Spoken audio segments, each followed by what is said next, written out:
Hey there, you looking kinda cute. Please consider subscribing and check out our Patreon for more. Enjoy the video. A tinkling bell announced her entrance into the cozy, perfumed interior. Racks of vibrant clothing in soft, feminine fabrics beckoned invitingly, a far cry from the utilitarian jeans and flannels that made up Mike's typical wardrobe. Can I help you find anything? Michelle turned to see a smiling salesgirl watching her with a knowing twinkle in her eye, taking in Michelle's bare legs and oversized t-shirt. I'm not really sure where to start, Michelle admitted, feeling a hot flush creep up her neck. I don't normally shop at places like this. The words came out sounding more insulting than she'd intended, but the salesgirl just laughed good-naturedly. No worries, hun. We'll get you fixed up in no time. I'm guessing you need a little bit of everything? At Michelle's sheepish nod, the petite blonde clapped her hands together. Ooh, a complete wardrobe overhaul. I love a challenge. By the time we're done, you'll be beating the boys off with a stick. Not that you aren't already, I'm sure. She winked, and Michelle had to chuckle at her light-hearted enthusiasm. It was a refreshing change from the cool, polished store clerks who had sneered condescendingly at Mike's discount store clothes on the rare occasions he ventured into trendier retail establishments. I'm Tiffany, by the way, the girl introduced herself, looping her arm through Michelle's and steering her towards a rack of gauzy tops in Easter egg colors. Let's start with a few fun, flirty looks for day, and then we'll work our way up to drop-dead date night ensembles. With your figure and coloring, we can't go wrong. For the next hour, Michelle found herself caught up in a dizzying whirlwind of chiffon and lace, satin and silk. Tiffany zipped her into dress after dress, exclaiming over how Michelle's tiny waist and generous curves made everything look runway-ready. They giggled like schoolgirls as Michelle teetered experimentally in sky-high stilettos, amazed at how the added height and clack of her heels against the hardwood transformed her posture into something graceful and commanding. For a moment, Mike's identity receded, and Michelle relaxed into this archetypical female bonding experience, trying on lipstick shades and debating the merits of floral versus polka dot prints. By the time she left the store, Michelle was weighed down with shopping bags and a purse considerably lighter than when she'd started. But she was also smiling from ear to ear, buoyed by Tiffany's infectious positivity and the thrill of her new, frilly, feminine acquisitions. Michelle barely recognized the woman in the full-length mirror Tiffany revealed with a flourish as they completed their marathon shopping session. Sheathed in a form-fitting sheath dress, the rich blue of a twilight sky, and strappy silver sandals that made her legs look a mile long, hair tumbling artfully over one shoulder, Michelle could have passed for a movie star or model gracing a magazine cover. The dress hugged each dip and curve like it was made for her, while still maintaining an air of understated elegance. She looked like a woman ready to break hearts and take names. Honey, if I swung that way, I'd be all over you. Tiffany sighed dreamily. You're going to stop traffic in that getup. Gavin won't know what hit him. Michelle did a double take at the mention of Gavin's name. How do you... Tiffany grinned mischievously. I saw you two at the cafe earlier. Hard to miss, tall, dark, and yummy, making those googly eyes at you. Nice catch. He's been voted the city's most eligible bachelor 3 years running, you know? Michelle gaped at her. The surprises just kept coming. Not only had a total stranger seen through her I'm totally a regular human woman facade, but her coffee shop Casanova was apparently some kind of celebrity. Tiffany patted her on the arm sympathetically, misinterpreting her deer-in-the-headlights expression. Don't worry, I haven't spilled your secret. Girl code and all that. But if he calls, you better pounce. Men like that don't stay single for long. She made little clawing motions with her perfectly manicured nails and growled like a kitten. It was so unexpectedly adorable that Michelle burst out laughing, her anxiety melting away. Thanks, Tiff, she said sincerely, impulsively giving the bubbly blonde a hug. For all your help and the pep talk. I needed that. Anytime, girl, Tiffany chirped, enthusiasm undimmed. You just remember your fairy godmother when you're picking bridesmaids, yeah? Michelle snorted at the idea of getting to keep this body long enough to be choosing bridal attendants. If the capricious genie had her way, Michelle would probably be zapped back to Mike's status long before anything could get that serious with a potential suitor. Which was for the best, really. It was one thing to enjoy a bit of harmless flirting and dress up in this temporary female form, but letting a relationship progress, knowing it was all based on a magical illusion, that was a minefield Michelle had no intention of navigating. Bidding Tiffany a fond farewell, Michelle set off for the apartment with her shopping spoils in tow, determined to find her mysterious new home base. The business cards in her wallet listed an address in a posh downtown high-rise, the kind of glitzy location Mike had only glimpsed from afar. A fitting abode for a bombshell like Michelle, he supposed. After a few wrong turns, Michelle found herself standing in front of a gleaming glass and chrome monolith that screamed expensive. She huffed out a disbelieving laugh. Of course, she'd been set up in the ritziest part of town. The fairy tale treatment just kept getting more and more surreal. Testing her theory, Michelle marched up to the uniformed doorman and flashed him a dazzling smile. "Hi there. I'm afraid I've forgotten my keycard again. Mind letting me in?" The doorman, a grandfatherly fellow whose name tag read Edward, twinkled at her. "Of course, Miss Hayward. You know you're always welcome here. Shall I have the concierge send up a replacement key?" "That would be fabulous. Thank you so much," Michelle trilled, laying the breathy gratitude on thick. Edward practically tripped over himself to open the door for her, touching his cap in a courtly gesture as she sashayed past. Michelle rode the mirrored elevator up to the 18th floor, gaping at her reflection as the numbers climbed. She still couldn't quite believe that the glamorous creature staring back at her with smoky bedroom eyes was her new reality. "Penthouse suite," she muttered as the doors slid open with a muted ding. Why am I not surprised? The elevator opened directly into an expansive foyer appointed in dove gray and cream. A modern chandelier dripped crystals overhead, scattering prisms of light across the marble tile. To the left, a sleek living room beckoned with low-slung leather sofas and abstract art in bold slashes of color. Floor-to-ceiling windows dominated the opposite wall, revealing a breathtaking view of the skyline. Michelle drifted over to the glass as if in a dream, utterly dazzled by the glittering cityscape laid out before her like a jewel box.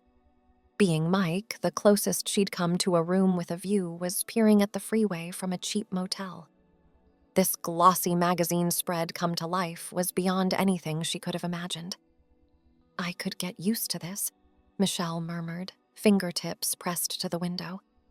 She thought briefly of Mike's cramped, dingy walk-up with its pervasive odor of cat pee from the neighbor's incontinent tabby. That dank little man cave seemed a million miles away from this pristine, perfect airy in the sky. Was this what it felt like all the time for the beautiful people? Untouchable, high above it all, cushioned by wealth and privilege? No wonder they always looked so smug. It was easy to feel superior when your whole world sparkled and gleamed. Michelle's cynical musings were interrupted by the chime of a doorbell. That must be the replacement key, she realized. She trotted to the double doors and opened them to find a nervous-looking young man in the building's gray and black uniform. "Your key card, Miss Hayward," he said, holding out a slim silver rectangle. "Please let us know if there's anything else we can do to assist you." His Adam's apple bobbed as he took in Michelle's form-fitting dress and tumbling hair, eyes widening appreciatively. Michelle hid a smile, still not quite used to the effect her presence had on the male population. "Thank you," she glanced at his name tag. "Liam. I appreciate your prompt service." She reached out to take the keycard, allowing her fingers to brush his just a moment longer than necessary. Liam gulped audibly, face flushing an interesting shade of crimson under his lightly gelled hair. "It's my pleasure, Miss Hayward. Truly," he stammered, looking like he might drop into a courtly bow at any second. "Have a wonderful evening." He backed away slowly before turning on his heel and scurrying back to the elevator, sneaking glances over his shoulder as he went. Michelle waggled her fingers at him in a cheeky wave just as the doors closed on his gobsmacked expression. Stifling a giggle, Michelle shut the door and leaned against it, shaking her head. This whole bombshell thing really was a trip. The power she wielded with a smile and a wink, the way men fell over themselves to cater to her every whim, it was dizzying. "With great power comes great responsibility," she intoned in her best superhero voice before dissolving into laughter. If only Uncle Ben could see her now. She pictured walking into the comic book store in this getup and snorted at the mental image of the nerdy clientele collectively swooning. But the fact remained that this power, heady as it was, came with its own set of hazards as well. The appreciative looks that initially boosted her confidence could so quickly tip over into the skeevy and predatory. And the preferential treatment, while nice, felt unearned somehow, as if she was cheating the system by cashing in on a pretty face. It was a far cry from the way Mike was used to navigating the world, head down, fists up, expecting no favors and taking no prisoners. There was a simple sort of honesty to that hard-scrabble existence, free from the double-edged sword of beauty. Michelle sighed as she made her way into the cavernous bedroom with its king-sized bed piled high with plush pillows. She flopped back onto the downy duvet, hair fanning out around her like a mermaid's halo. What she wouldn't give for a straightforward life again, uncomplicated by supernatural shenanigans and the weight of womanly expectations. But like it or not, this was her reality for the foreseeable future. And moping around this admittedly fabulous penthouse wasn't going to change anything. Best to embrace the role she'd been cast in and make the most of it while it lasted. With a groan, Michelle hauled herself up from the sinfully comfortable bed. As nice as it would be to cocoon herself in that plush duvet and hide from the world, her growling stomach had other ideas. Time to see what kind of gourmet delights the fairy godmother had stocked her fridge with. Padding into the gleaming stainless steel and marble kitchen, Michelle let out a low whistle. The space was a chef's wet dream, equipped with every top-of-the-line appliance imaginable. A massive sub-zero fridge dominated one wall, flanked by a professional-grade gas range and double ovens. An island the size of Mike's entire kitchen back home anchored the room, its polished quartz countertop practically begging to be used for pastry rolling and bread kneading. Michelle ran reverent fingers over a shiny chrome KitchenAid mixer. The darn thing probably cost more than a month's rent at Mike's old place. She wondered if this version of herself was some kind of domestic goddess, whipping up Instagram-worthy culinary creations in her spare time. A peek inside the fridge quickly disabused her of that notion. The cavernous shelves were practically bare, holding only a few sad takeout containers and a bunch of wilted kale. Clearly, cooking was not high on Michelle's priority list.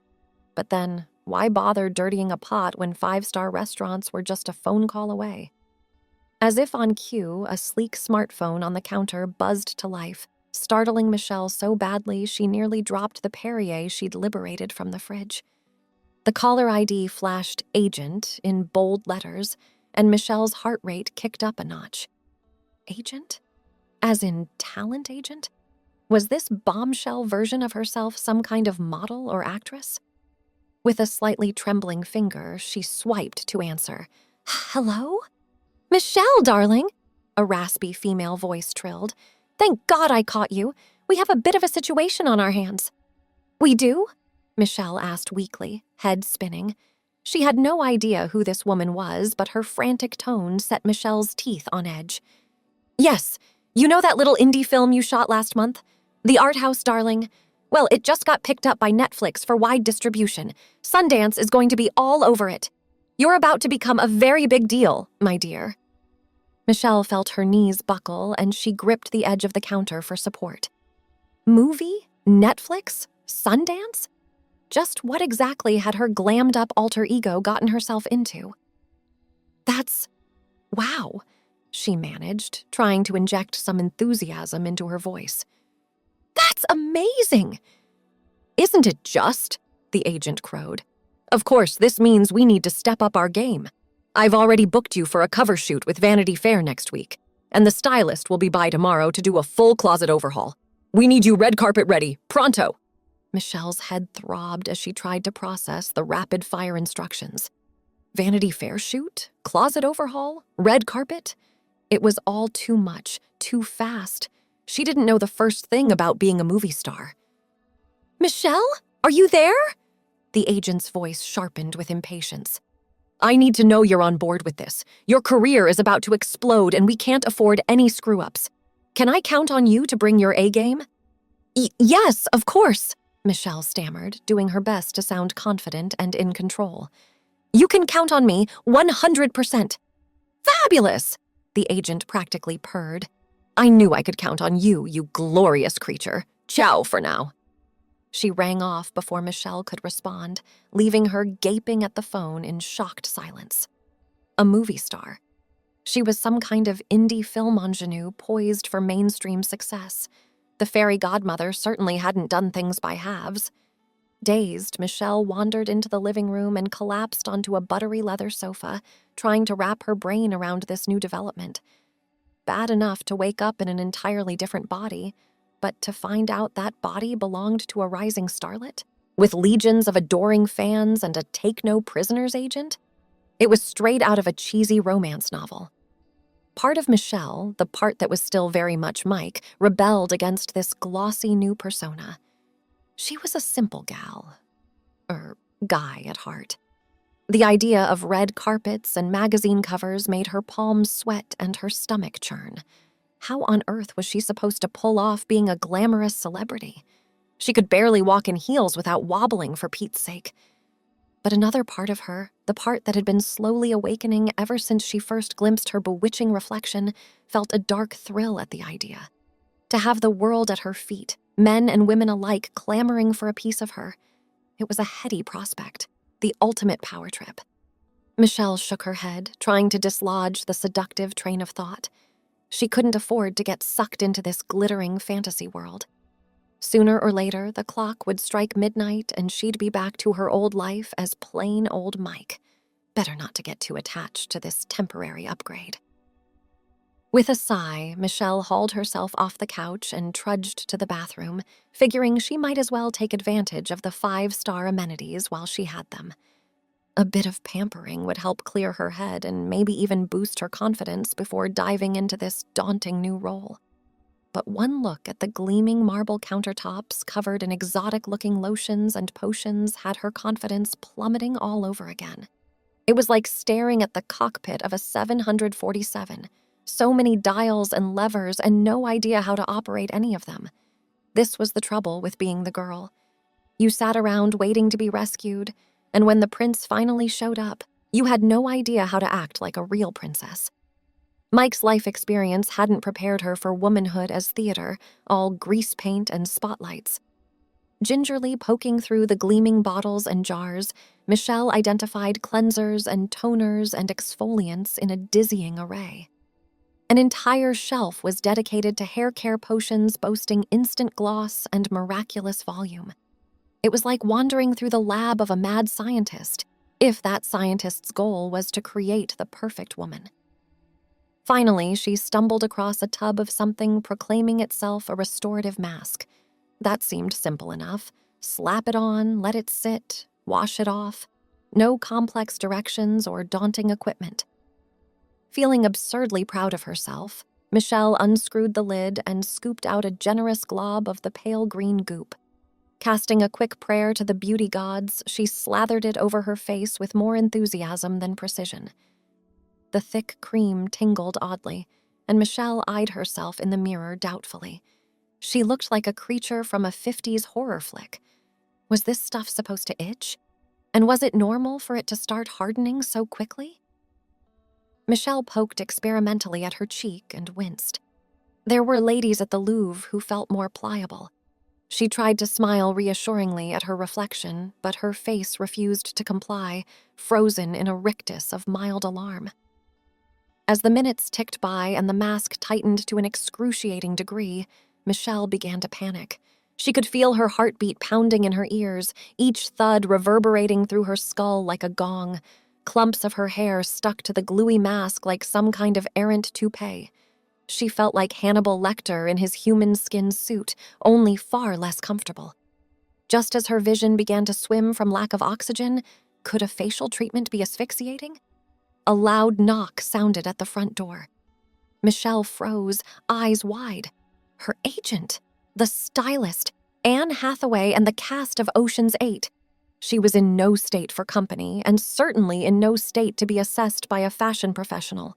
"Just a minute," she called out in a strangled voice, clawing at the edges of the mask in a desperate attempt to remove it. But the stubborn goop refused to yield, adhering to her skin like a stubborn barnacle. The knocking intensified along with Michelle's breathing. This was it. Her glamorous new life, over before it even started. Revealed as the clueless imposter she truly was because of a simple beauty treatment gone awry. The tabloids would have a field day. Up-and-coming starlet can't handle basic skincare routine. Read all about her freakish facial faux pas. With a muffled shriek, Michelle redoubled her efforts, nails scoring angry red lines across her delicate skin. The ragged edge of a fingernail finally caught beneath the edge of the mask, and she yanked hard, taking a substantial amount of skin with it. Panting and wild-eyed, Michelle whirled towards the door as it burst open to reveal not an irate stylist or appalled agent, but a horde of flashing cameras and screaming reporters. Paparazzi! Thanks for watching. Check out Patreon if you want to have early access to the other parts. If not, it will be online in a couple of days.